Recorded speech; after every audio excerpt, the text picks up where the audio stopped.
Saminaminam, saminaminam, saminaminam, it's time for Africa.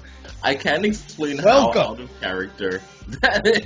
Welcome, ladies and Out gentlemen. of context, not out of character. We just had like a really normal conversation before this, and this guy comes out. Ladies and gentlemen, it is a big time for Africa. Specifically, it is a big time for Ghana because this is the closest they will ever get to a UFC world title. I am one of your hosts. F you. Stefano, Dog of War Hosko, and we are here coming off of the first African-raised champion in Francis Ngannou, getting the title. Wow. Big night of fights. I know I say that every week, but I mean physically big, as in girthy, as in there was a lot of weight in that octagon. Here we are. We have fellow African supporters and appreciators here. Jeremy Derek Lewis Asiffo, the next in line to get a title shot. We've got Michael Cyril Gone Asiffo, probably second or third in line. And then over here we have David John Jones Agabruto.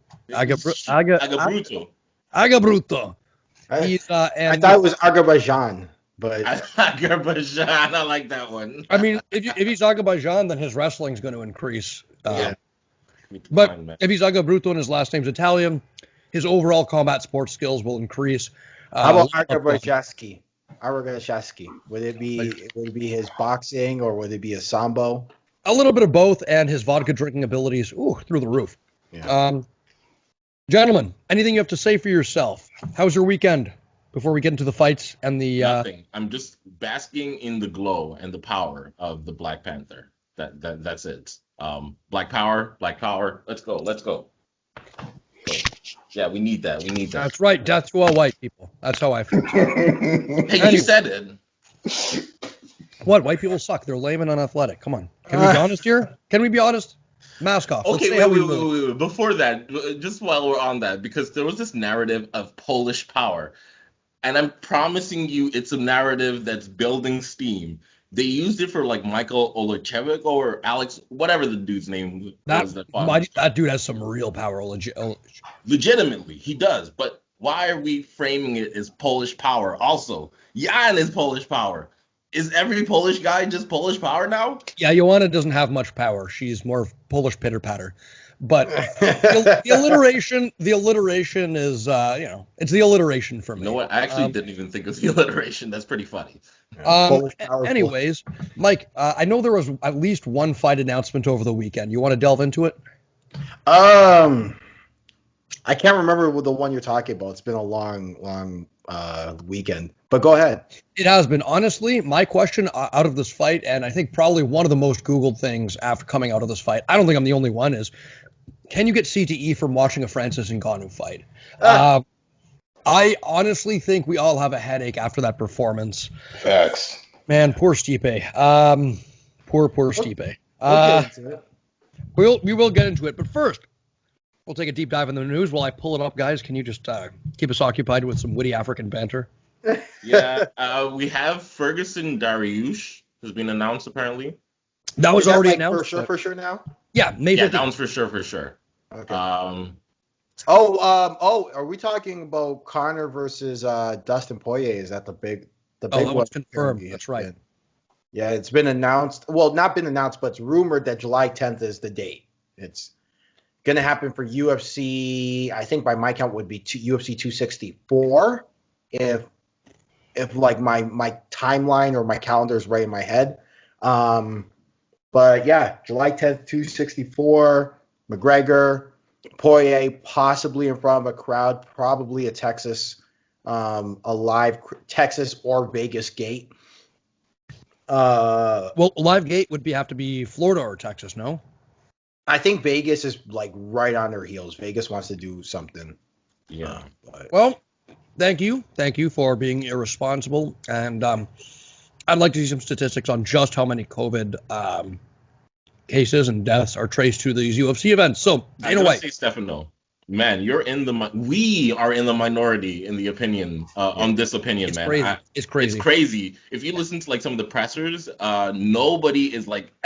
In fact, everyone is pretty much saying finally, Dana, we get to fight in blah blah blah blah blah. Well, how much of that is, and I hate to be this guy, but how much of that is fall in line or your press pass will be revoked? Hey, yo, probably quite a bit of it.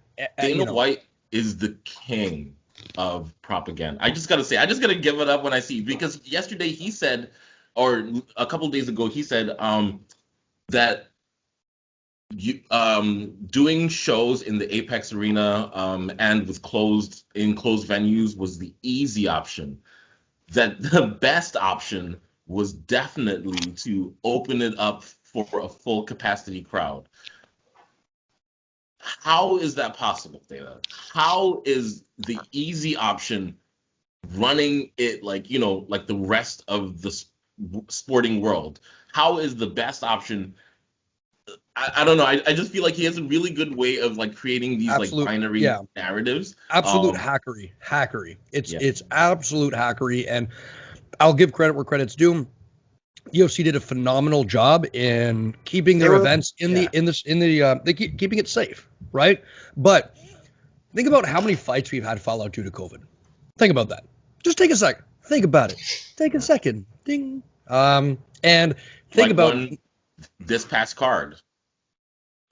Yeah, and plenty in the past. Now think about how that changes if you have a bunch of fans coughing into each other's mouth. Like, I swear to God, there's going to be a policy mandatory. You must cough into the mouth of the person beside you.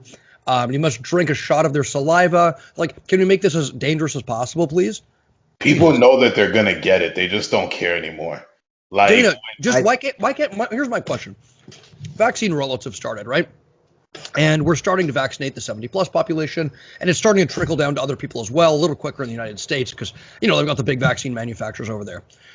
Can we wait? Can we wait a little bit? Just a little bit. Just a little bit. April's too soon. May's too soon. September, let's see how things go. September maybe. October, I don't know. But this feels rushed. It feels rushed to me, and we've seen what happens when we try to rush and return to normalcy. Have you seen Miami? People are spring breaking out there, dog. Yeah. People are spring breaking. Miami's your second home, technically. No, not Miami. Sorry. Florida's your second home, Jeremy. Orlando, the 402, baby. Put it up. Put it up. I wish I could. Well, they are putting it up, and by putting it up, I mean COVID numbers. I wish I could throw up a gang sign for the 402, but I can't. I don't even know. They're kind of. I'm sorry, guys, but you guys are dusty out there. Real talk.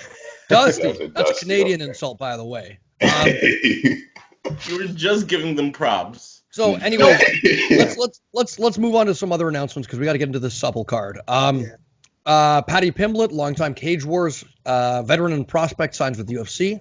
Nice. I like it, except for the fact that they're getting a guy with a past, and I just don't know how much future he has. Am I wrong in saying that? I don't think so. Yeah, a lot of times these regional promotions, the person who makes it to the title in like Cage Wars, let's say, is the person who sticks around after your Conor McGregors and your Jack Shores have kind of left and graduated to the UFC. But I hope he does well. Like, he deserves the call up. I'm just saying. Sure. Yeah, absolutely. Maybe not title worthy eventually down the line, but who's to say? Next, this one excites me. We've got a prospective Ryzen Bantamweight Grand Prix.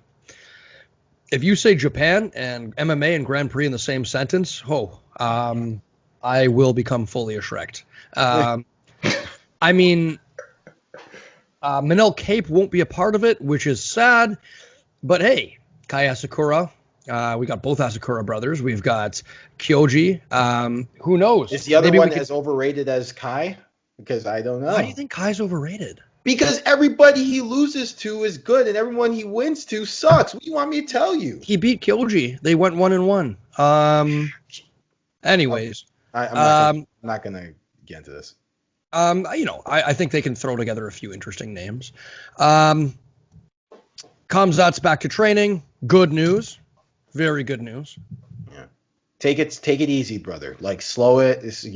Ease yourself back in. But I'm glad to hear that. Next piece of. Uh-oh. Can you gentlemen? Can you, Papa? Yeah. Can you hear me? This is a staple of this podcast now. You hear me? Yeah, we got you. Okay, hold on. I got to adjust my. All right. Okay. Let's see. Papa, can you hear me? Papa, I just can saw you something hear on me? Twitter about Shane Burgos versus Edson Barbosa. Has that fight? Have we talked? Yeah, we about talked that? about that one. Oh man, That's an interesting one. But that's gonna be an interesting one. Mm-hmm. All right. Stefano, what's next?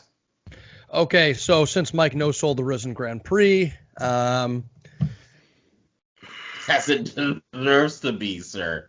Dana White talking about Derek Lewis being next in line for the title shot. Okay, so here's my thing on that. Wasn't Lewis versus Gane in the works? What happened to that? Lewis versus Gane? Yeah, wasn't that like in the works? Wasn't that like close apparently? And I mean, Gaethje Chandler was supposed to be in the works as well, but Yeah. Yeah. All right. I mean, hey, I think life Lewis, happens. yeah. Well, actually, no, because Derek Lewis is number 2, so I guess you can make an argument for either one. But I would rather see Lewis gone first, kind of because I think Gane could beat Lewis, and then see Gane versus I think, Ngannou. you know what? Call me crazy. I think Gane might be the only guy with a legit shot at beating Francis if the Francis we saw dude, is going to be you're the not Francis we see, huh? you're not crazy. You're based and reasonable, in my opinion. Yeah. Jeremy, I'm gonna say that I don't like that kind of matchmaking, and I see where you're coming from, but here's why: heavyweight needs every contender it can get, right? At the best of times, heavyweight's sparse. I say, give these contenders Title each their shots. shot against Ngannou, Uh, so that they're not, cannibalizing each other, and Ngannou's getting the best of each. I Yeah. think you could make a case that Volkov, Lewis, and Gane all thoroughly deserving of a title shot potentially, right? Curtis So Actually, you know what? That makes more sense. Yeah, that Curtis makes. Blades is deserving of a title shots. I Even mean, when he What's wakes up, when he gets out of the shadow realm, sure, but like, no Yeah, offense. Yeah. here's the problem. Did you say Stipe's deserving of a title shot? no Curtis Blades. Off a loss, my man. Yeah, but he's a win over Volkov. His last fight before that is a win over Volkov. So how does Volkov deserve Well, a title I shot? just think He that doesn't. Curse Blades is still in the shadow realm searching for a way out, and Oh, so okay. therefore, You got it. Yeah, let I'm him not- figure his way out of there. Let's give him some time to breathe, a step back in competition, and some time to heal his brain. I don't like throwing people in right away after they've suffered brain trauma like that, And then finally, we've got a fight announcement that literally nobody will care about. Joanne Calderwood versus what's her name?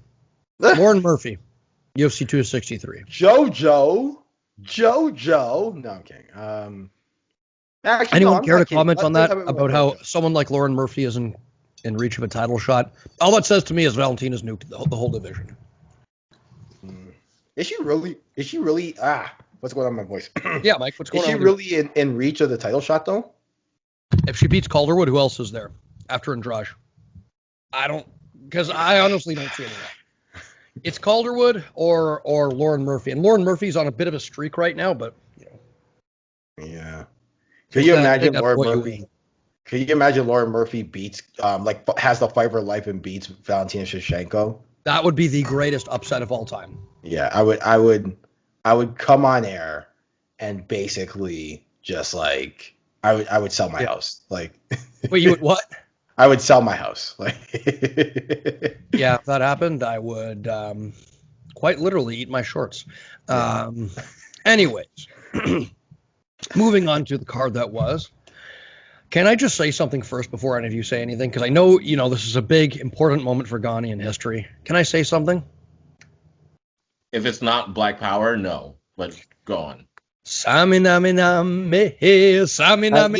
you could do that. That's the Got you. opposite of Black Power. But sure, go for it. It's time for Africa. Wow. Francis looked good, man. Hey, first of all, I just want David to eat his words for a second. When I said Francis should kick more to slow down the movement of Stipe, what did you say, my man? Oh yeah, I heard that. Francis Ngannou I is heard that. never Francis going to doesn't be kick. a kickboxer. He's never going to be able to throw leg kicks. Francis comes I take it out back. patient, methodical. Wow, fought to a game plan, which I'd love to get into in just a second. But I know this victory is very important for the three of you gentlemen. So, just No, let me know man, what it feels. What I it wanna feels talk to to have you, too. the closest thing to Ghanaian greatness that we'll ever see in our lifetime. Oh God. Stop trolling, bro. Yeah. Stop trolling. It's a good moment. Let's be happy for him. God damn. I'm happy for Francis, honestly. I really am. As sad as I am for Stipe, because, I was watching the preview for this fight, the UFC embeddeds, and both of them just gentlemen, very kind souls. Stipe, a family man. Francis, there's clips of him just stopping on the street to play soccer with random 4-year-olds as he's walking through the park. Like, just really good-hearted men. Both of them just monsters. But, this is what a story. Man. No, I'm just going to touch on that. What a story. This is a guy, once again, it's one thing to be from Africa. It's another thing to be from Africa and grow up in poverty.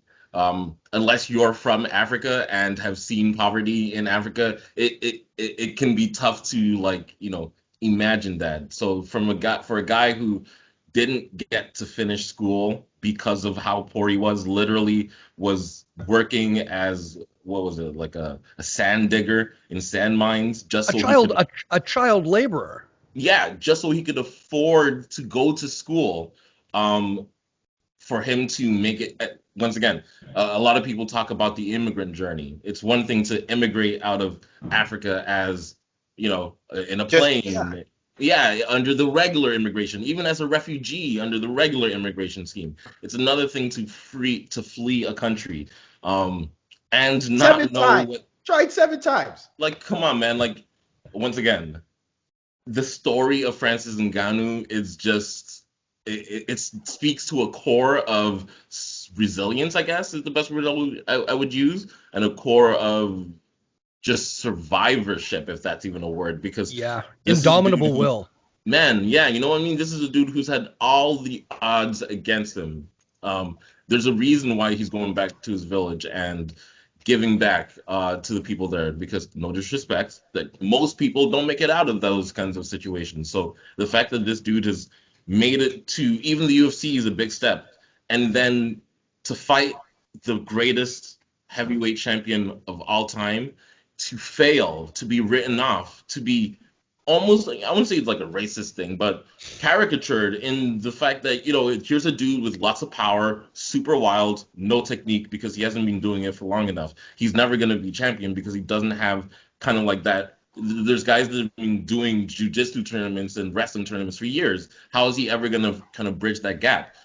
Doesn't matter, man. Doesn't matter. This dude's will has kind of overcome all of that, which is amazing. Because it's perfect that he did it against one thing. He perfectly did it against Stipe. If he'd done it against Cormier, I mean, it would have been good. Or even John Jones, it would have been great.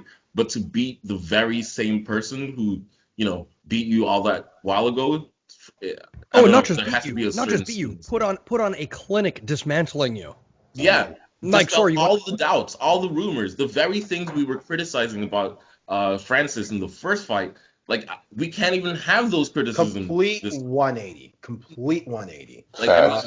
And I've never been happier to eat more crow on a podcast or a broadcast in my life. I've never been happier because what I saw there, if that doesn't make you emotional in some way, shape, or form, either for Stipe, for Francis, or for both, I don't know what will get you, because I mean, I don't have any nails left to bite. Mm-hmm. Yeah. Yo, that celebration parade when he comes back home is gonna be rocking. That's all you're gonna hear in the friggin'. No, it's gonna be rocking, bro. Like, well, I didn't do it, so it's not racist. You sang a song that wasn't even an African song. I'm actually incorporating African songs here. That song you said wasn't an Wait, African song. Jeremy, so Look, that's an African song? That sounds like I someone making fun of I that didn't sounds like say a getting. racist impression of Sicilians. I didn't say ganing, ganing, ganing. I say gadoom, gadoom, gadoom, gadoom, gadoom, gadoom. But let me get back to That's the not point real here. African music. That's racism. It's an African rhythm. You don't know. All right, Okay, all I right know. then, I have. Look. No. It's gonna be jumping. But look. You may miss my train of thought. And there should be a banner that says when you fall 7 times, get up 8. Yo, that was mad inspirational. But like, yeah, no, I didn't give Francis Ngannou. I didn't give Francis Ngannou. Ngannou. Fuck First the you. I racist didn't give. impressions of African music. Now this. Jeremy, are you sure you're not a white I guy? didn't give. Let the man go. No, I didn't Jeremy, give. I know. Shut up. Jeremy, please What's get out up? the makeup remover and remove your black face. You are a white gentleman in disguise. All right, Jeremy, All go right, ahead. no, I didn't give Francis Ngannou a chance either because just like all the UFC experts said, You mean like, Francis Ngannou? and all the UFC experts said, like, and there's levels to this. And Stipe Miocic proved in the last fight that there's levels to this. But the one thing we did not know is that an atomic bomb or an earthquake named Earthquake Ngannou can come and just bring the whole building down and take out all the levels. Yeah. The way he punched him, it looked like Stipe's skull separated from his spine momentarily and then came back. Like Francis Ngannou has reignited the heavyweight division, and I said it. I don't know how many podcasts ago, but like I'm excited to see a Mike Tyson-esque kind of destroyer in the UFC, and we have it now. I am a little bit heartbroken for Stipe, but like he's a champion. I know he'll come back and everything. But I'm heartbroken in the sense that he doesn't get his rematch. At least to me, it seems like he won't get his rematch right away. People kind of want to see the Jones fight. Yeah. Or Nor should he. I don't think. Wait, Can- hold on. I don't know. I felt Why like should he I not felt get my the immediate rematch right reaction. Sorry, can I say one thing really Yeah, quick? go ahead. I just felt like my immediate reaction was that, man, I wish he could get a rematch right away. But why do you say nor should he? I'm curious. Because I say nor should he, just because, not because he doesn't deserve it as one of the greatest champions of all time, but I'm absolutely in favor, and I've come out and said it many times. If you take a knockout like that, you should recover. Rest, recover, do what Pacquiao did against Juan Manuel Marquez. Take a full year off. Yeah, You're a champion. You have the money to do it. Rest your damn brain. And in the meantime, the heavyweight division shouldn't necessarily have to wait, in my opinion, right, for Stipe to come back. So that's why I think in the interest of Stipe's best health, he should take time off. It's got nothing to do with deserving, not deserving. Guys, if I may, I'm really chomping at the bit to get into some of the more technical aspects of this fight because I want to eat my words. I have been saying about this fight that if Francis beats him, it's going to be because he catches him. There was nothing fluky. There was nothing opportunistic. Well, opportunistic in the sense that he took advantage of a small window within, getting beat like Derek Lewis-esque. This was systematic. Can I get into some of these aspects, please? Because I'm really excited to, The adaptations he showed was amazing. So please go on. Yeah, so one of the things we noticed very, very early was a non-committal jab. Now, usually non-committal and Francis Ngannou don't really go together. Usually he's lunging, throwing his body into every strike, Jairzinho Rosenstrike style, like in that fight, where he's throwing himself out of his stance, and it's worked. But he was just placing that jab out there, non-committal, and it made Stipe reluctant to enter in last time. If you remember, after Stipe survived the first round, Francis started jabbing with him. And in that round, I'm hearing an echo of myself in the background. Yeah, me too. I was going to say. Are one of you... It could be me. Can you guys mute yourselves? Oh, perfect. Okay. Yeah. So that jab from the beginning made Stipe reluctant to counter. In the first fight, Stipe had a field day countering that jab with double jabs of his own and low kicks. But here, if you noticed, Stipe was kind of uncharacteristically low activity. There were a couple of nice inside low kicks that he hit. But other than that, he kind of hung off. And because I think he recognized, look, this isn't Francis Ngannou committing to every shot. He was waiting for that burst, but the big burst never came. There were educated double jab right hands, and there were a few very, very crisp right hands to the body in the opening round, which I love. If someone's trying to take you down, aim low. Because if they shoot on you, the underhooks are going to be there, or they might shoot directly into your fist. Francis kept going low, right cross to the body, and then left hook upstairs, right? And the right cross would often stop Stipe in his tracks. He'd also threw that double jab straight, which he turned into a double jab right hand, and Stipe was mostly backing up and evading that. Also, low kicks early on, slow and delay that movement. Oh my God. The just patiently, very, very patiently, cutting the cage and making it a smaller cage than it was. I think. Sorry, I was going to say, can I add? He had a moment where he did a dip into a high kick, and he just missed kind of where he wanted to go. He had these tricks.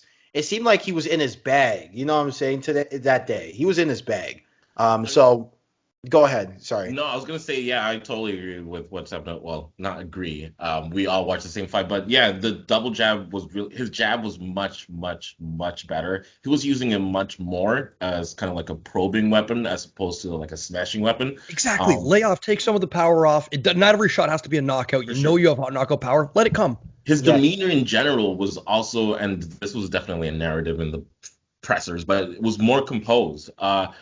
Usually as soon as it's said go, as soon as somebody makes a mistake, Francis is on you. He's swinging through the fences. He kind of, as you said, was way more measured in his punching output, even in his kicks, as you said, once again, Stefano.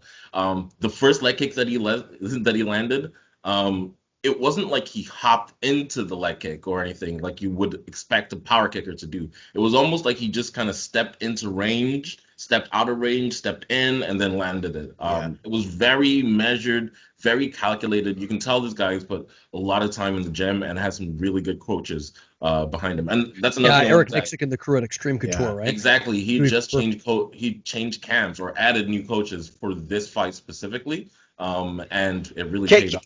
Yeah, can I say that there was a moment in the second round just before that finishing exchange where Francis goes feint, jab, with Stipe's jab, and then a low kick because Stipe is committed to that front foot off of the jab. He jabs with Stipe and then smashes that low kick downstairs. Like, you don't get that from somebody who's been doing this for a short period of time like Francis has, and who's scared in the moment or who is kind of rushing in the moment. And I just really love the adaptability of Francis, right? I think is the story here. Well, let's be honest. It might be time to stop talking about Francis as kind of young in the sport and unrefined because he's been fighting since. Hold on, let me pull this up. At least like 2014. Yeah. So the guy's been fighting for nearly a decade now, fighting, not training. So I think it's time to stop talking about him as this young, unrefined talent and just as he's here, Yeah, and fair enough. I think, one of the things I think Stipe had a lot of good ideas coming into this fight. For example, the takedown he shot, I think smart. How I liked how he shot a high crotch and not a blast double leg or anything like that, as to not get caught underneath Ngannou. Now, was Ngannou's technique on the defense perfect? Not necessarily. He did a good job of getting that whizzer and smashing Stipe to the floor.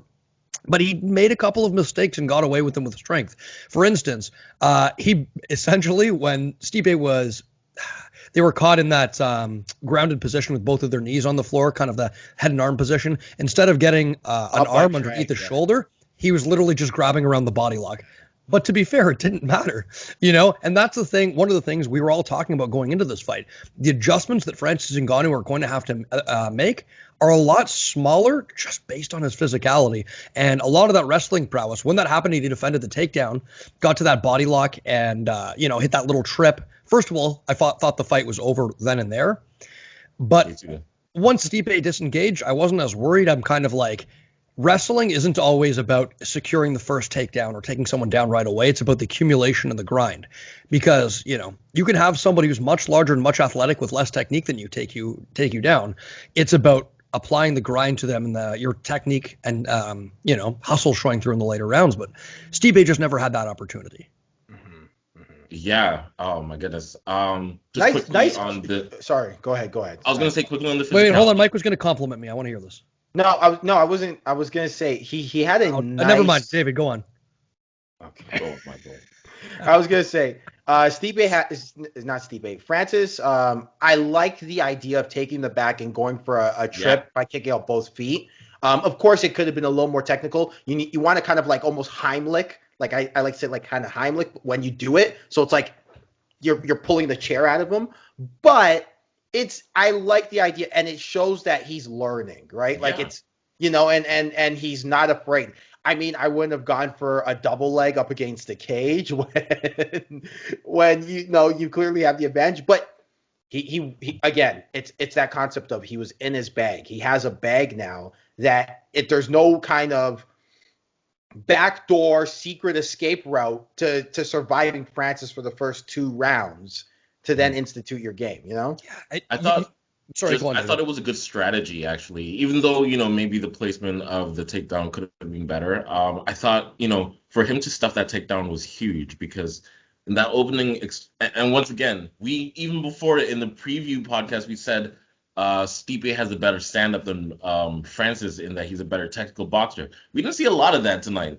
I would say Francis kind of dominated like on the feet. And when Stipe went in for that takedown, I thought it was the right thing to do because why are you standing with a dude who could take your head off at any moment? Mm-hmm. So for Francis to actually stuff that, and take the back, and then take the back, stand up, and then take Stipe down through. Even though it wasn't a perfect, it was still a fairly technical takedown. It wasn't like he like suplexed him or something. Like he showed like as he said, he's learning a little bit about wrestling. I thought that was a huge moment in the fight, and yeah. Yeah, great Not just takedown for learning, energy conversation. not just learning, but like appreciating, right? Wrestling. Like that's not very many guys who are just kind of like doing this just to do it, like just to be like kind of what's the word? Almost like to use it as a defensive measure. Go to that takedown, right? They like to kind of do a back suplex and not kind of kick out the feet and kind of pull the chair under. That's what I'm saying. Like you can tell, like he's almost. I wouldn't say Khabib. I wouldn't go that far, but like you can tell, like it. Yeah, you can tell like there's some technique behind it. Because I wouldn't say as far as Khabib. Hits one takedown in the UFC. I wouldn't say as far as Khabib, but pretty close. Sorry, David, we're getting a little carried away here, okay? I get you're happy there's another African champion, but you're like, I wouldn't say Marcelo Garcia in jiu-jitsu, but Francis Ngannou, he's not far behind. He's not far. I wouldn't say his low kicks were Ernesto Hoost-like, but No, it's true. I screamed for that takedown probably louder than the knockout, because man, for him to like actually stuff that takedown, because we knew Stipe was gonna go in for the takedown at some point during the fight. And I like Stefano once he stuffed that, it was kind of like it's only a matter. It's a competence. Yeah, it's only a matter of time before Francis lands something, and if he keeps stuffing takedowns and initiating takedowns, almost like saying if you get close to me. And we'll talk about the Tyron Woodley fight a little bit later, but the difference is like if you get close to Francis trying to grapple him, he's not just going to stuff your takedown. He's going to try to take you down and punch the living daylights out of you, and it's going to be a problem to try and get back up too. So, one more thing I'd like to say that I think is an important thing to bring up as far as Francis becoming a more educated striker, and that's we didn't see a lot of him lunging. Instead, we saw something else that's very effective and a lot safer for covering distance. And it didn't just happen in the initial strike that rocked Stipe. You could see him kind of building to it a little bit, and that's stance switching. Yeah. And he didn't do a lot of work out of that southpaw stance, but he did switch to it to cover distance, right? That last knockdown was a shifting jab, right? He stayed with his head behind his feet the entire time throughout that exchange. There was no wild swinging in to give Stipe the opportunity for the level change. And then when the finish came, it was the classic Francis Ngannou left hook that put him down.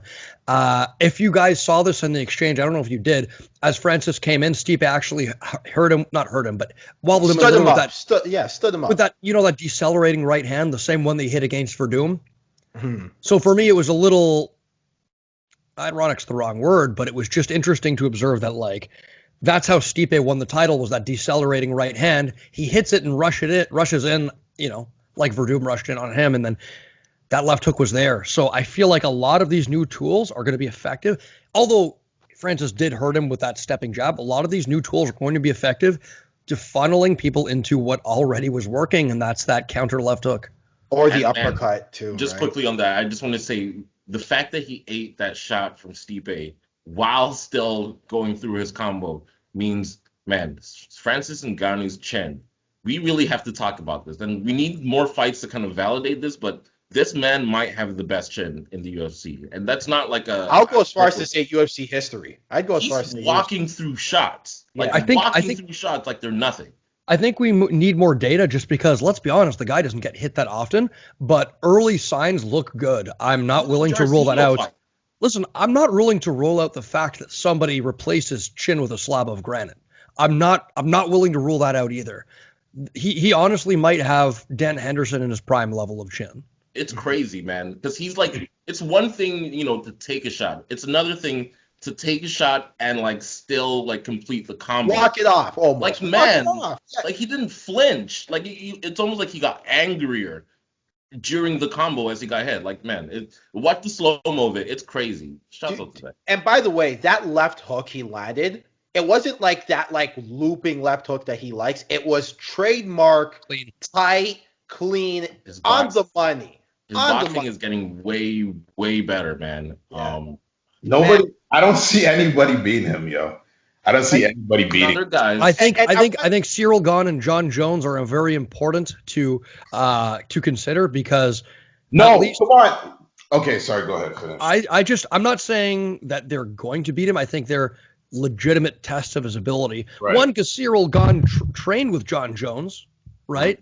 And is probably familiar with a lot of his tendencies and is you mean Francis Ngannou, way right? more diverse of a striker, excellent command of range, has far more tools in his bag, and train with him. And as far as John Jones, man, John is dangerous in the range that Francis was kind of exploiting and hanging around in this fight. Right? Francis kind of hanging around on the inside waiting for, pursuing Stipe. It's going to be more difficult to do that against John Jones. It definitely will. And I just don't see it against John Jones, man. Because I think if he keeps getting better, like how he showed improvements in this fight, if he keeps steadily, like Michael said, growing an appreciation for the wrestling, and he manages distance the way that you technically broke down, I just don't see anybody overcoming that power that he has. Because even though Cyril Gane has the same kind of body, I think Ngannou's a little bit taller, but Cyril Gane's got the same kind of body structure. He's not as powerful. Gane's 6'5". No, Gane's not as powerful, but that's the thing. But he doesn't need to be. He's not going to try and match him power for power. But to be fair, though, nobody, maybe Derek Lewis, but no one else is. That's what I'm saying, David. Yeah. Hold on. The path to victory is not matching him in power, right? I think we see that. His chin is iron. Yeah, his chin is iron. His power is, it is what it is. I mean, nobody is going to match him in power. That's not what I'm saying. But if you can stay fleet of foot like a Cyril Gane, make him pay on the way in when he overcommits and take him to the later rounds. Cyril Gane has shown that he can fight a very high pace, and he's shown that he can control power punchers over the distance, right? And has a great use of range as well. Although I don't know if that would be as much of a factor against Ngannou. I'd have to check who's the taller fighter. But Cyril Gane has Ngannou's longer. Ngannou's longer, but he can't. Cyril Gane can hurt you at that range, whereas Ngannou's trying to get you to come down. Making a kicking game. Like, I like Cyril Gane's kicking game a little bit more than Francis Ngannou. Not a little bit, a lot more than Francis Ngannou. He's faster. He's faster with the kicks. At the same time, the question would be, even if you're Cyril Gane or a John Jones, let's say you get it out of the first couple rounds. Can Francis Ngannou still catch you and knock you out? I think the answer is yeah. You know what I mean? Like, you can fight a perfect fight for 4 rounds. And I generally feel Francis Ngannou is in that Deontay Wilder. And I said it in the preview pod, but he's in that category where, like, it doesn't matter when he catches you. Like, if he catches you, it's good night. And you have to be perfect pretty much like the entire time to not get hit clean. Because man, if that dude, like, look at the famous now that still of him landing that jab once again, the step through jab on Stipe. You can see his jaw moving, man. Like, come on. Even the low, even the dip into the high kick where he switches stances and goes dip into the high kick, and Stipe, like, if for the Lord saved him there on that one, because Stipe's chin off of Francis's toe was like, you know, and I think why I'm hesitant to say John Jones could give. I mean, he's definitely going to give Ngannou a tough time, but why I would say, Francis is the underdog here is because John Jones is sort of declining before our very eyes, no? Not untrue. Yeah, not untrue. No. That's why Prime John Jones is a very different conversation, but the John Jones we saw in the past two fights is But even Prime John Jones, man, like, I mean, it's one thing to be diverse in like your striking, which I think would definitely give Francis a lot of problems. But once again, man, he can just brute force you like Jairzinho. You know what I mean? Like, you can do all the cute counter stuff and all the technical stuff. cute counter stuff. No, Look at I this mean, guy's you know what I'm saying? analysis. Jairzinho's throwing a check, like leg kick, to destabilize Francis. He's And then a left trying to hook. throw. Doesn't matter, man. John Like, if Jones' this guy- elbows to the dome. Adorable. So cute. It Like doesn't fluffy bunnies matter. in a field. It doesn't matter. I'm No, saying- look, the elbow game could really, that's the one that does scare me. And I did kind of a live stream on Saturday, and one gentleman really did bring that out, that, look, John Jones is dangerous, like in that kind of enter to clinch range. It's not necessarily boxing range, but you're going like kind of almost nipple to nipple. John Jones has a comprehensive elbow game. From the outside, he kicks at the knees, and he's not afraid to do it.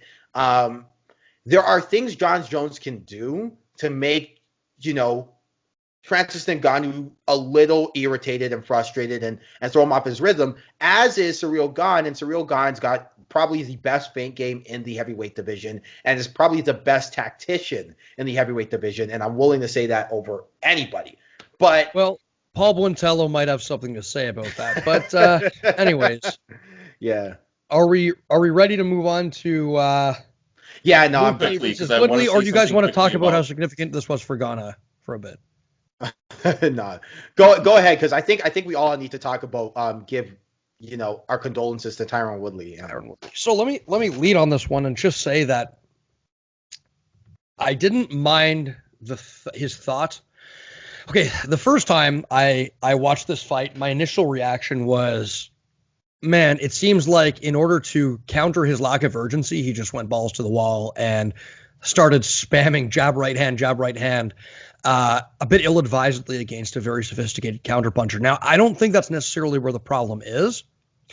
I think punch and clutch is a good idea against somebody with vicious counters like Luque, because, Woodley has the power to hurt Luque, and then right afterwards he was chest to chest with him, not giving Luque the opportunity for the counter. I didn't mind that. What I didn't like was some of the shot selection of Woodley in this fight. He wasn't able to take Luque down as well, by the way, and that turned out to be an issue. But man, Woodley, what was he thinking? Some of the day one, not to throw a wide rear uppercut from out at range, especially not against somebody as precise as Luque. And he did hurt Luque, but it's just a poor shot selection out at range to go to that rear uppercut like that. Luque kept composed after Woodley hurt him with that right hand, and it was just that beautiful cross counter before Woodley could land the uppercut. Shades of Chuck Liddell, Rashad Evans, except straighter and more precise and more dangerous. And that was the initial blow that hurt Woodley. Yeah, the thing for me, it's funny you say that, because I actually liked the fact that Tyron Woodley came out with some urgency for this fight. I thought, like, in the criticisms in his last 3 losses before this were that he didn't have the same urgency and he was kind of waiting too long for that moment to explode, almost like he was conserving his energy. What I did like was that he came out and almost, hit the ground running, throwing the punches, and then immediately shoots.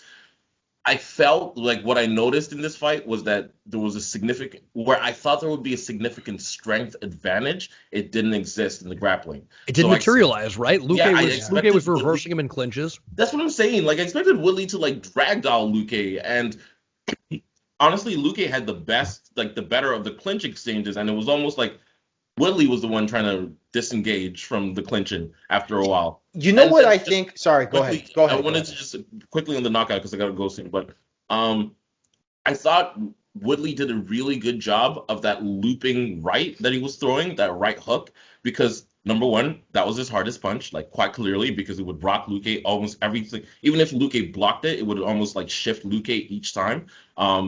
It allowed him to kind of like, throw a lot of different like stuff because there was always that threat of the looping right hook. And I feel like, how I felt the same thing though. As soon as Woodley got too comfortable on the feet, I think, is when Luque was able to time him and see some of those like looping wide right shots a little bit better. Because I feel like once again, he was going for one of those combos that he's been throwing. Like he was throwing like 2 or 3s. And Look, what pains me. Can we just quickly acknowledge how stupid it is to throw a looping rear uppercut from range against Luque, though? Yeah, you can see it though. Well, not okay. Against Luque is a bad idea, but you can see against anyone. Against anybody. Like but you can see in terms of like a I don't know. Like if you follow it up with like a hook and it's kind of like your switch. I mean, no, David, it's not about following it up with a hook. A rear uppercut is not a punch you throw out at range like that. No, unless you're Alexander Gustafsson. Right, and even him, he set it up with the jab, hurt Glover with the jab, and then through look. Here's what I think. Here's what I think. If he set it up with a jab, it's one thing, but he didn't set it up, and he was going for power punches. That punch is a counter.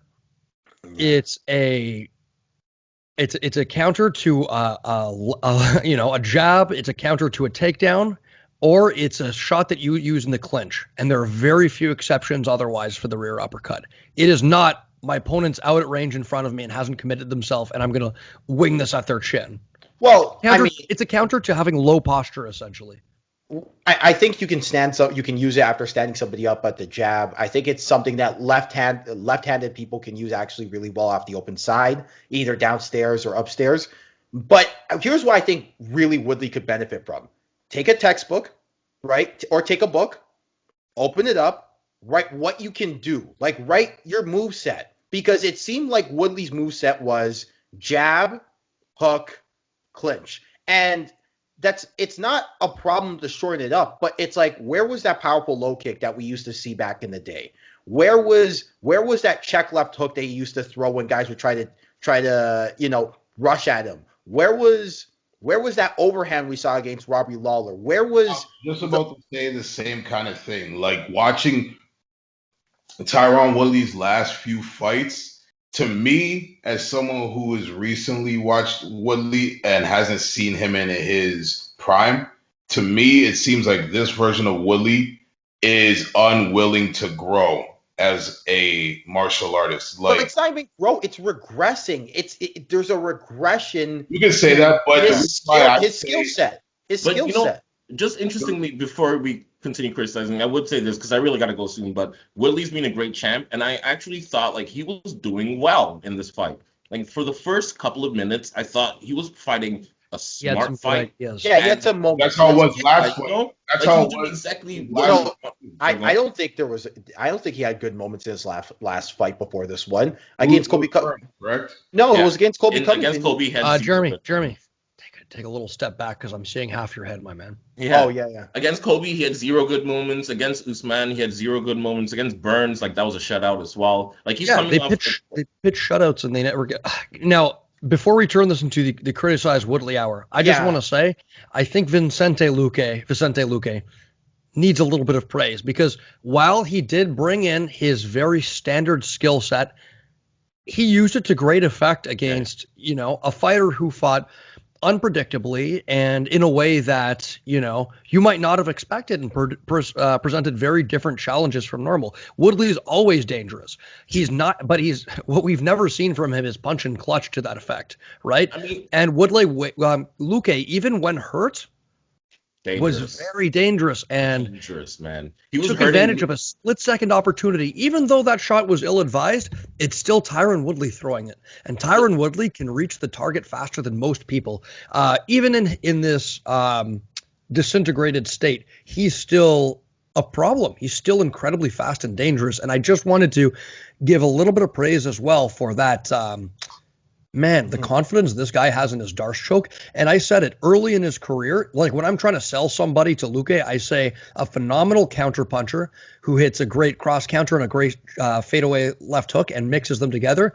And somebody who is dangerous from the front headlock. Like this guy's so confident in his Darce against Tyron Woodley, someone to my knowledge who has never been submitted, was able to he fell to his back with that Darce choke, for God's sakes. Fell to his back and then scooted around for looking for that leg. And once you hook that leg on a Darce choke, it's good night. There's not really anything you can do from it. And his squeeze looked tight, so much so that Woodley looked like a fish out of water when he let go of that choke. Which is crazy. You know? I'm pretty sure Woodley has like a black belt in jiu-jitsu, which he got against Darren Till. I was just going to say that, that I thought Luque did a great job of striking even when he was hurt. I thought, as I said, like Woodley's looping right hook was really good and is the kind of punch that, you don't see a lot in Muay Thai because it's just like it's out of kind of your line of vision. So Woodley did a good job throwing that. And I thought Luque's counter straight was perfect. So much so that I think Woodley fell in love with striking because he thought he hurt Luque, and Luque kind of took advantage of that. And eventually it was Luque being, thrown across the cage. It's Luque initiating the grappling exchanges.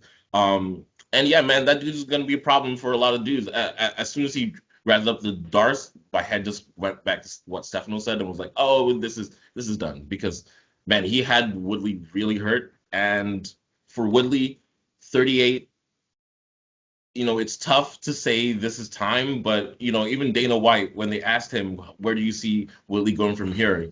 That's what he said. He tapped him on, he was like, yeah. It's time, man. It's time. I think it's a shame because on the shoulder. This is one of the best welterweights of all time. And for him to go out on 4 in a row against high-level competition, don't get me wrong, but still, man, like, it's tough to see. That's the issue, right? Woodley's an expensive name to keep around for the UFC, and quite frankly, I don't think they're going to be willing to pay for somebody who's competitive, against up-and-comers, the kind of salary that they've been paying him, and it's unfortunate. Woodley's going to have to look himself in the mirror and ask himself, am I willing to go fight for Bellator? And, possibly, Bellator 170 is no joke either, right? Douglas Lima and, John Fitch and them. Or I like that way better. Oh, wait, Rory. Move up to 185 or something. Switch it up. I think a mixed 180. Guys, I think I gotta go. So peace out. Enjoy the rest of the pod. But I just wanted to say, Sean O'Malley, and Alonzo Mendenfield. My goodness, man. You see what happens when you fight OSP once? Goodness. Anyway, peace out, guys. David, get out of here insulting Sean O'Malley. All right. All right, bye. Later. I don't want to criticize Woodley too much because I think this is a man who deserves all the respect. The thing about going out and when your decline happens, everyone thinks it's this ride into the sunset, and it might be for sports like basketball and football where the slight decline is not that apparent. At least from a visual perspective, but in fighting, it's a slap in the face. It's not a ride in the sunset. It's a slap in the face. It's a dash of cold water that gets thrown right into your eyes. And unfortunately, we see it with Anderson Silva, BJ Penn, Chuck Liddell. Oh, look at this, Walt Whitman Asiffo over here. Jesus, a poet, if I ever seen one. But you know what I'm saying, and it's okay. And I say this a lot because I think MMA fans take too much solace in a guy's decline. It's okay to still say in both breaths that Tyron Woodley has deteriorated, but is still one of the greatest welterweights of all time. And I'd rank him a top I'd rank him 25 fourth. fighter. I'd rank him fourth. top 25 fighter of all time, in my opinion. So I agree. And you know what? We say it all the time on this podcast, but the same spirit that it takes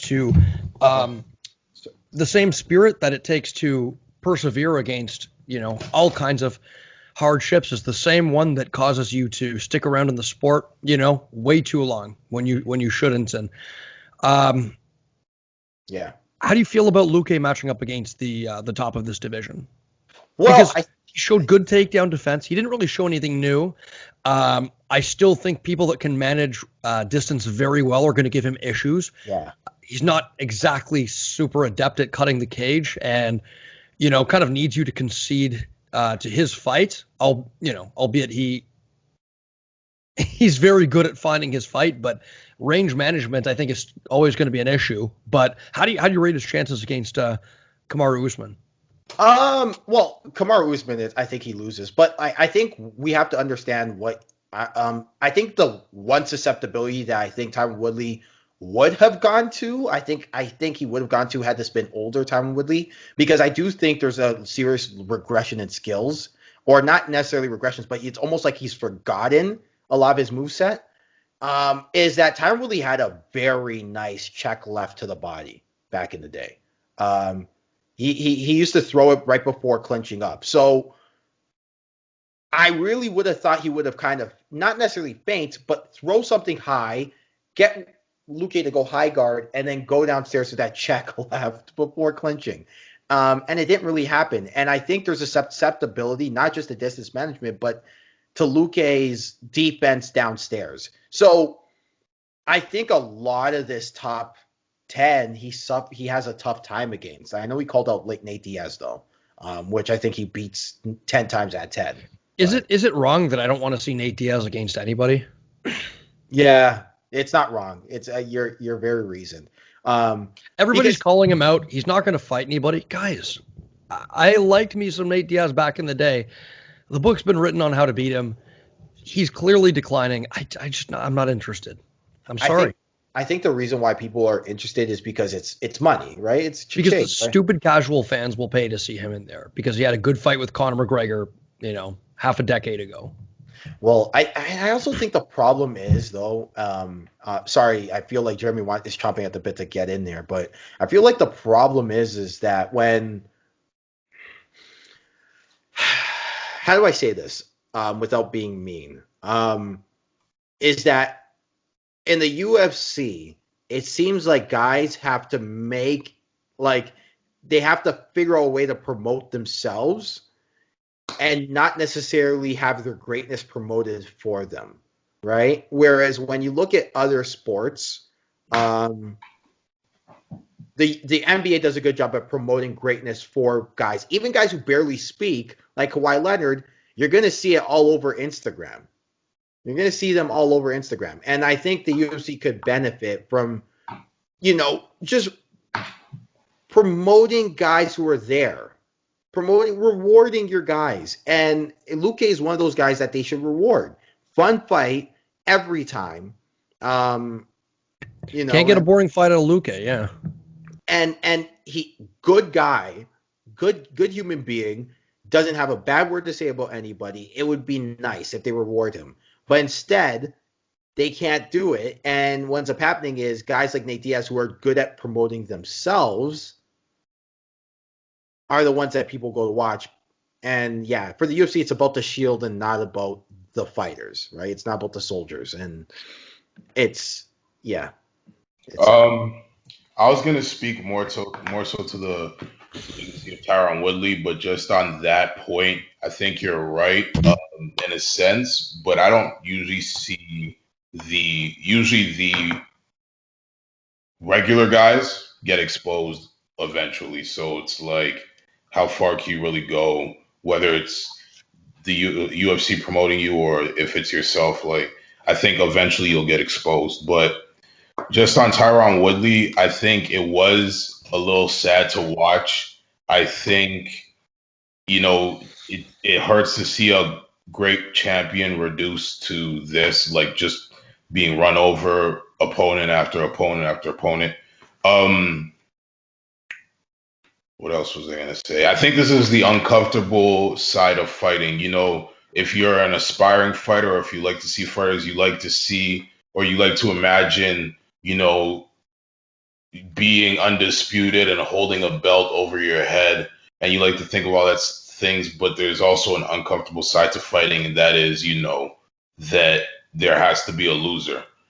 And it just sucks that the loser in this case is someone who was once at the mountaintop. And I know a lot of guys are hesitant to say it, and I don't want to have a Stephen A. moment here, but I'm just gonna go back to what I said before. I think that Tyron Woodley, maybe unwilling is the wrong word, but just is having, it's like a old dog and new tricks type of deal. Like, he's having trouble adding to his game.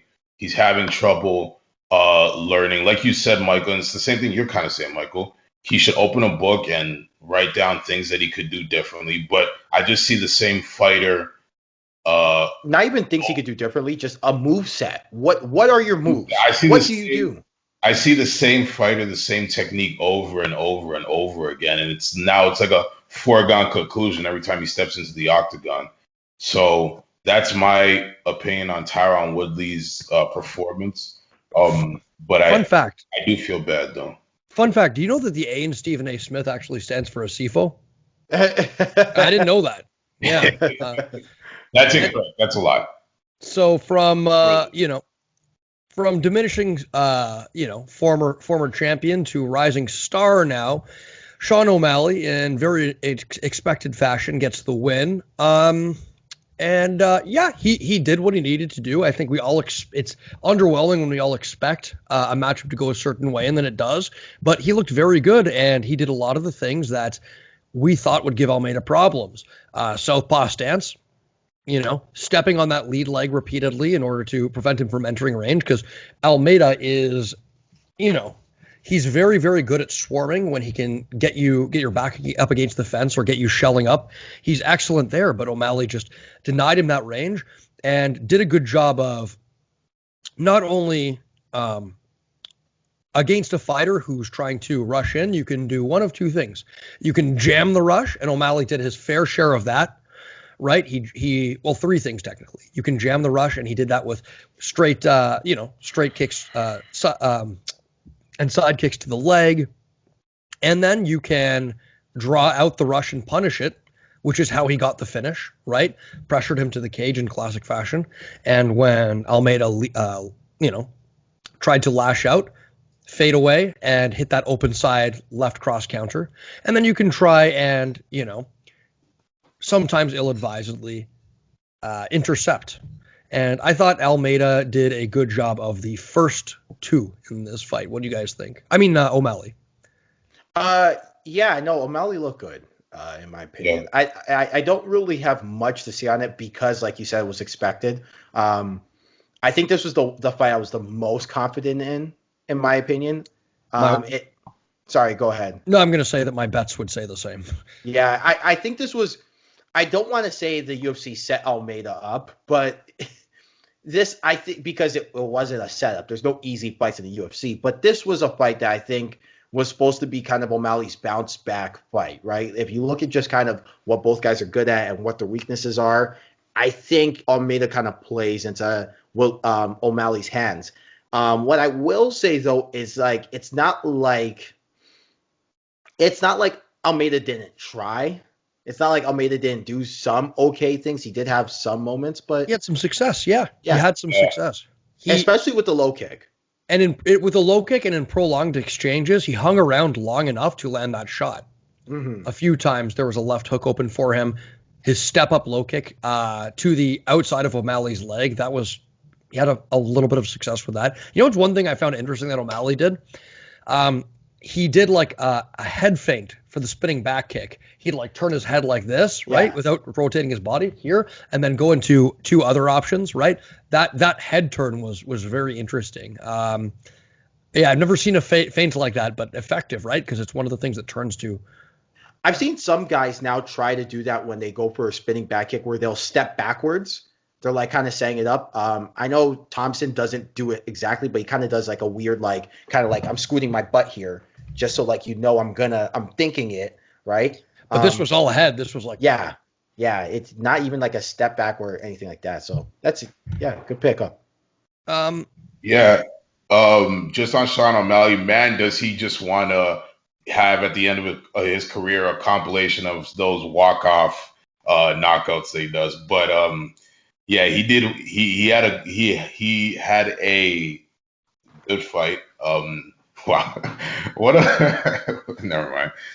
But yeah, I liked his. I liked this fight. I like the pressure that he put on him, and it was just a good performance. All in all, I really don't have much to say about it. Good, good performance by Sean O'Malley. Made a way to hang in there, but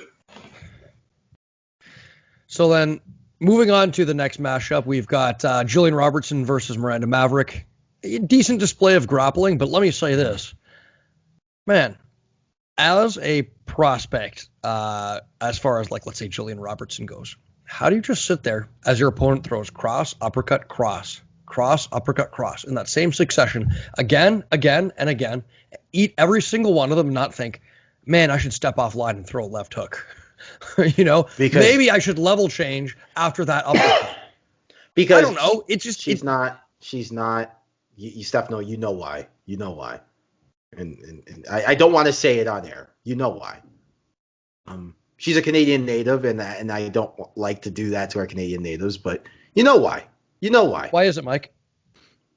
She doesn't have it in her bag. It's not in her fight package. It's not in her moveset to do so, and she's not training it, and there it is, right? Like I hate to be that harsh, but there it is. Grappling exchanges looked a little better in this, but the striking, man, not much positive that I have to say about the striking in this fight. Jamie Malarkey versus Kama Worthy. You know what's funny? I've got a little Kama Worthy story that I completely forgot about. Mm-hmm. I actually saw him fight live years ago on a regional show in BTC, and I didn't know it was Kama Worthy at the time. Nobody knew who Kama Worthy was, obviously. We just knew, it's this hot prospect from Pittsburgh that they're bringing in to fight Kyle Nelson. And Kyle Nelson ended up starching Kama Worthy bad. And I remember Kama Worthy walked out to DNA by Kendrick Lamar, which I was planning on walking out to my next fight. And then I'm like, nope, I'm not doing that. It's not. Kama Worthy carries his chin way too high and is not very defensively responsible and was just messing around out at range when, Malarkey threw that fake cross to, take a step forward and then load that left hook and just hit that jumping left hook while Kama Worthy was, unprepared to receive that punch out at range. And, brutal knockout. I didn't see it coming either, to be honed. Yeah. I think when you got to fight for 5 minutes, I feel like it's so easy to get knocked out. Because after minute 3.5, you're so susceptible to being just not, because Kama Worthy was kind of on a low run, if I'm not mistaken, leading up to this fight. No, he did get knocked out before by a Zaitar, actually, but before then, he had about something else. Then maybe he had a run though. He did have a run, but I think kind of fools him is there are some fighters who get away with habits.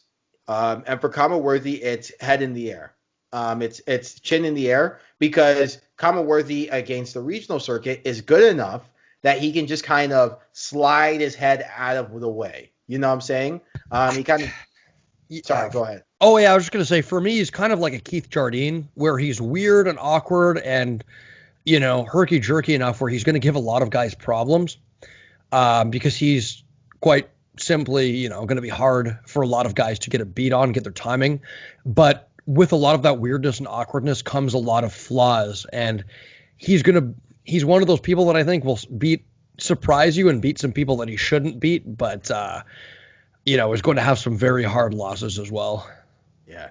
I just think that awkwardness and that it's hard to get away with in the UFC at this stage and age. Guys are too good.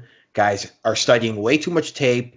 Guys are having way too many film sessions to and guys know about everybody. There's a camera everywhere nowadays. I think what gave people problems against Keith Jardine is it's 2004. The iPhone hasn't come out yet, and Keith Jardine, on the regional circuit is not really known, and the UFC fights are hard to see because your dial-up connection sucks. So, I think that's where Common Worthy's going to run into trouble. Is guys are just going to figure out what his bad habits are, and come in with heat to kind of knock him out. You said 2004. I'm like, really? Was it that long ago? And then I look back at his record, and you're not far off. Like, his UFC debut was 2005, 6 against Mike Whitehead. So I'm like, okay. I was just throwing it out there. Like my no, point. but you're not far off. And one of the most checkered records and one of the worst endings to his career possible. Like, after he knocked out Forrest Griffin, there was a loss to Houston Alexander, beat Chuck Liddell, lost to Wanderlei Silva, beat Brendan Vera.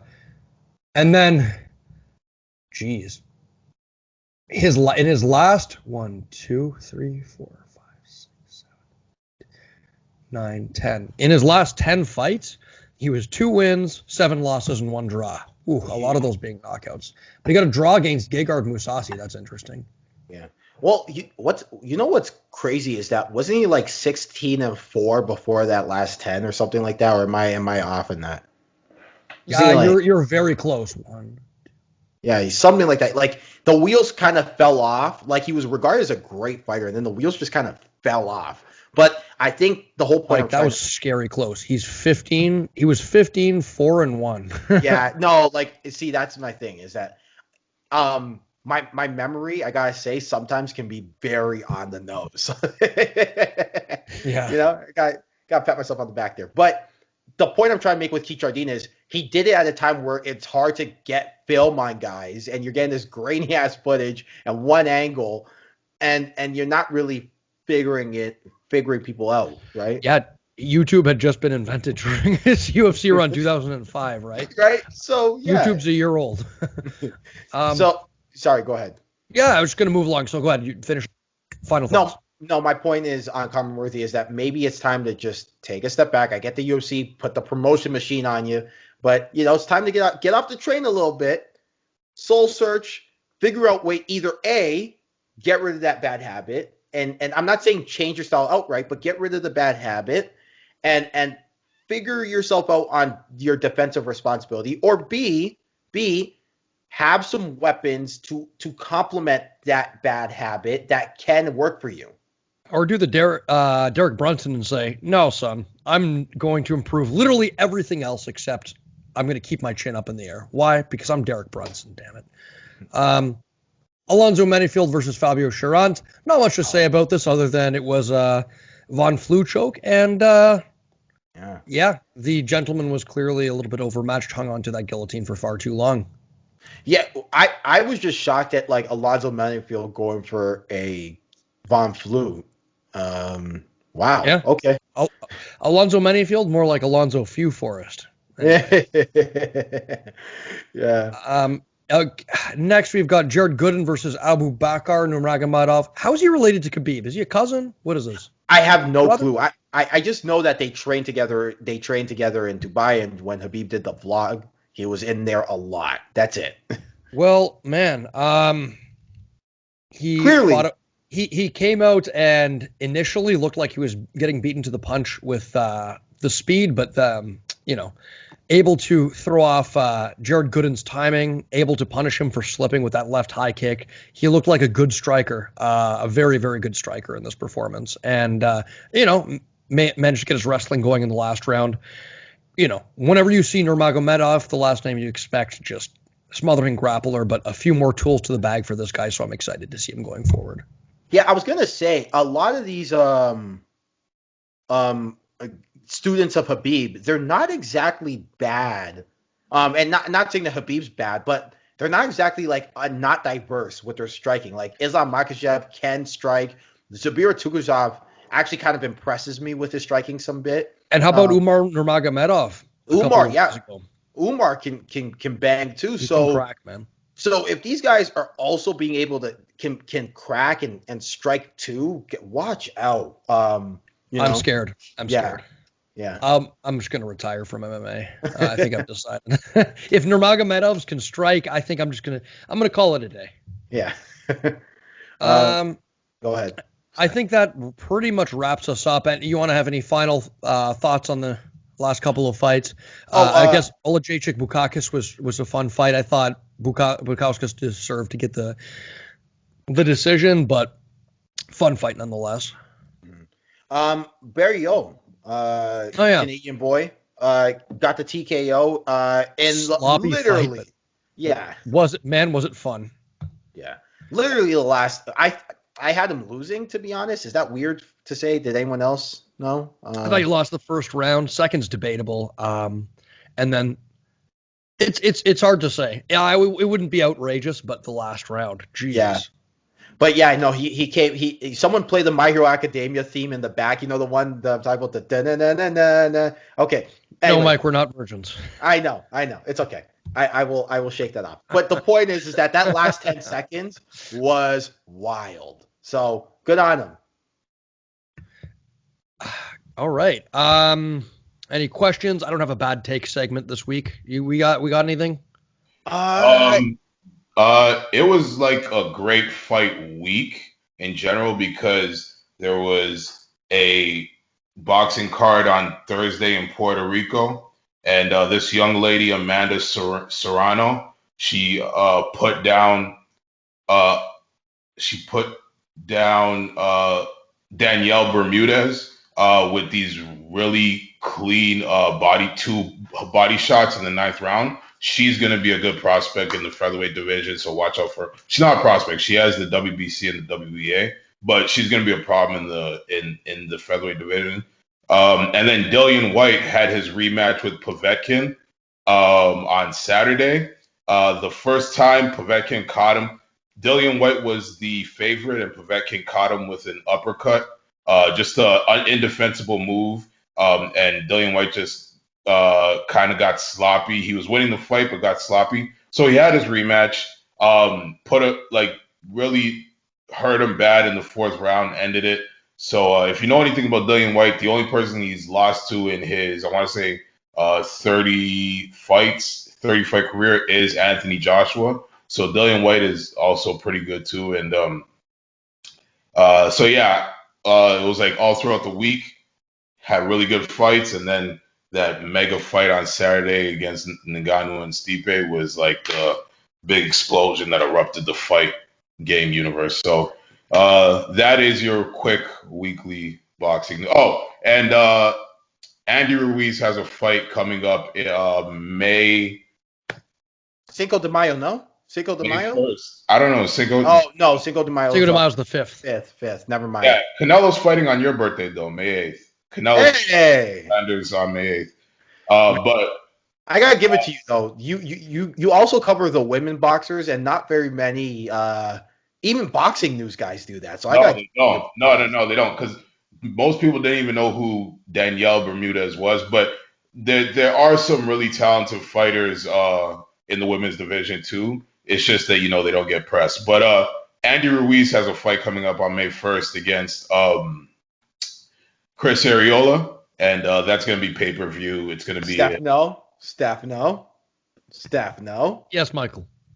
Get your head out of the gutter. Get your mind out of the gutter. Get your mind out. What? Andy Ruiz is taking on the large part of the nipple. There's nothing wrong. Okay, whatever. That's May 1st in LA. So it's on pay-per-view. A lot of people are questioning if Andy Ruiz deserves a pay-per-view. I think he does, but why wouldn't he deserve? Hey, man, if you can beat Anthony Joshua, even if you can beat him in the flukiest of manners, which it wasn't, it was a dismantling of Anthony Joshua in that first fight. Come on, give the guy his pay-per-view points. He deserves it. So that's May 1st. Man, awesome. That's pretty much it for the show, unless you guys have anything you guys want to announce. Sorry, wait a second. Stefano, your birthday. What about it? Hey, thank you guys. Thank you. Happy birthday to ya. Happy birthday. Yeah, it was my birthday on Friday, regrettably. Another year David's older still and speaking. not another year wiser. So Yeah, and if David was here, I'd also give him the Marilyn Monroe happy birthday. do it. I did that to Jeremy early in the podcast. Oh yeah, did I? Happy birthday to Mr. President. Why don't you just come out and say we're fucking? Yeah. Yeah. Why don't you just come out and say Jeremy and Mike are fucking? Wait, no, to me? No, he's I mean- talking about Kennedy and Monroe. Are you Like, guys not fucking? You and Jeremy? I thought there was some brother and son. Okay, never mind. Yeah. What is wrong with you? That's what you just said. Anyways, yeah. I mean, funny thing. At the time, the press kind of knew, and they're just like, "Yeah, that's not newsworthy." Really? That's their private lives. We're not gonna cover their private lives. That's stupid. You know, I kind of wish we could go back to those days. Yeah, it's true. But now that I think about it, I'm like, that would probably be the biggest scandal. Because remember, you know what? This isn't a history podcast. We could talk Honestly, about I think first and foremost, who cares? What are we gonna take away John F. Kennedy, one of the biggest civil rights figures in the past 100 years? No, it's true. Because his personal life was a mess. I don't care. It's true. I was just gonna say, like, it's weird because it was a snapshot in history where they didn't do that. It wasn't like, oh, they didn't do that before. They talked about. No, they didn't. No, they did because Alexander Hamilton and what's her name? Maria Reynolds. Not Maria Reynolds. I can't remember, but he had an affair, and it was all over fucking the States. Anyway, don't worry. That's another podcast for another time, I guess. Well, guys, like the video if you haven't already. You can find us on all major apps where podcasts are found: YouTube, Spotify. You can probably find us on Nintendo DS. You can, if you open up your Texas Instruments calculator, your TI-83, I bet you can find the podcast there. So we're being very accommodating, and all we ask in return is your firstborn child, your subscription, and your ears. If you've got a friend that you think might like the Leg Kick podcast, wants to know a little more about mixed martial arts, but you know, if you know a friend who's a filthy casual, you know, somebody who, when a women's fight comes on, yells, "Take their clothes off, and be funner than fucking," or you know, someone who like twists the ground, Why yells, do you have to be from the South? "Just stand them up, just stand them up." Send them to the Leg Kick podcast. We'll educate them. Why do they be from the South? Well, I just saw No Country for Old Men again last night. So I've been doing that Texas accent. Mike, your screen's back. Oh, hold on. Screen's black. Great movie, No Country for Old Men. I don't know if you guys have seen it, but That's solid. It's a great movie. so anyways, Mike, to play us out, what does that mean? Fuck it, we're gonna go live. We'll do it live. Right, here's a pen. I'm gonna throw it. Jeremy still hasn't seen that video. The Bill Bill O'Reilly O'Reilly. freak out. Yeah. No. Have you not? No. Okay, go watch it. It's hilarious. He thinks the camera's off and he freaks out. What's it called? Just Bill type in O'Reilly. Bill O'Reilly freak out. It's him freaking out in the 90s. He thinks the camera's off and he's like yelling at them for the teleprompter, stuff that he reads off of being stupid because he doesn't have two brain cells to rub together. Like, to play us out. What does that mean? Fuck it. We'll do it live. We'll do it live then. And he throws a pen at the end. Throws the pen and storms off. Yeah, he gets up. I thought they were going to have a fight on set. But anyway, sorry. In this crazy mixed-up world where we go off tangents about history scandals and Bill Where O'Reilly. Jeremy and Mike just admitted to incest on camera. That did not happen. One day someone's going to take this seriously, and then things are going to take place. But anyway, just remember, you got life, you got family, and Francis Ngannou is the new world heavyweight champion. Africa, stand up, baby! Well,